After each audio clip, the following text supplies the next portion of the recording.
Welcome, welcome, welcome to episode 300 of the show with no name. I'm your humble host, Nick, and in today's episode, we're going to be visiting another farmer pioneer cemetery out here in Washington State. And this cemetery goes by the name of the Green Mound Cemetery. And I have a number of interesting people to talk about in this episode. So let's get into this. I'm going to start this episode off today talking about Philip and Sarah Harris. And they were Oregon Trail pioneers and members of the infamous Meek Cutoff Party that I talked about briefly in a previous episode. Philip was born in 1808 in New Jersey, and he would die in Cheney, Washington in 1887 at the age of 79. His wife, Sarah, lived to the age of 93, passing away in 1903 in Spokane, Washington. I found an old article in the Cheney Sentinel that was written about Philip Harris, and it's entitled, "A Good Man Gone." Uncle Philip Harris is dead. He passed away peacefully and calmly on the 19th at 11 o'clock p.m. of pneumonia. His two sons were with him during his short illness. Mr. Harris was born in Deerfield Township, Cumberland County, New Jersey, on the 21st day of January, 1808, and was married to his wife, who survived him at the age of 19, and she was 17.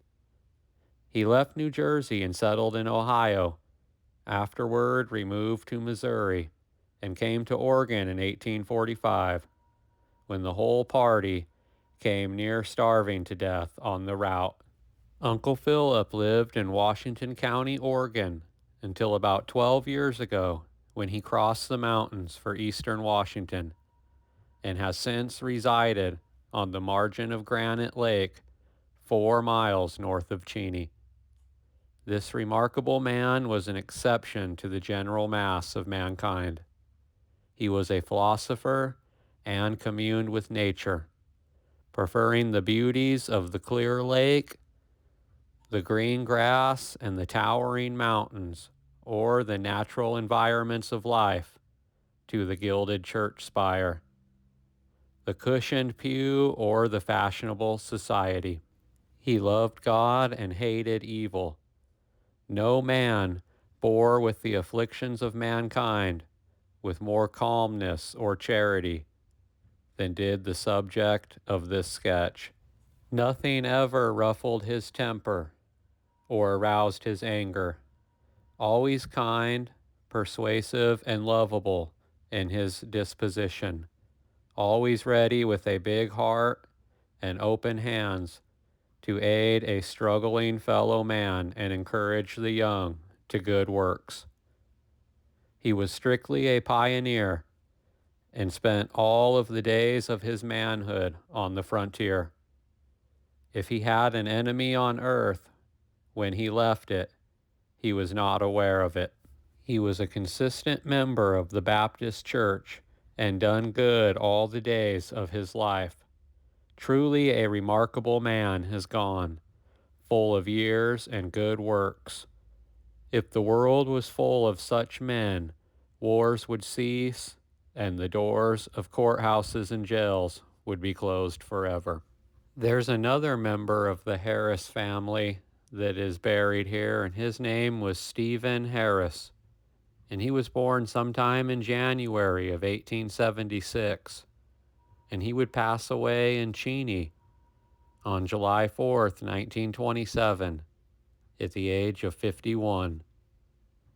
The rumor is that he died from doing something with fireworks when a cannon exploded, ripping him in half. And then there's Eunice and Thomas Harris, whom are also buried here and part of the Harris clan. And they both lived to old age and passed away of heart problems. The last family I'm going to talk about in this episode today was the Webb family. and I'm going to start out talking about Alva B. Webb.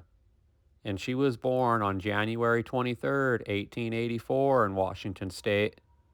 And she would pass away tragically at the young age of 16 on January 3rd, 1900, just shy of her 17th birthday. Her cause of death was a drowning in Fish Lake. Her father, Webster Bernard Webb, was born on February 24th, 1834 in Vermont. And he would pass away on September 14th, 1922 in Spokane at the age of 88. He was married to Sarah Cheney Webb, and Sarah Cheney Webb was born sometime in 1849, and she would pass away in 1934 in Cheney, Washington. And she was related to one of the founders of Cheney, Washington, hence her maiden name. I hope you enjoy the rest of the videos of this little farmer pioneer cemetery out here in Cheney, Washington. I'll see you guys next time.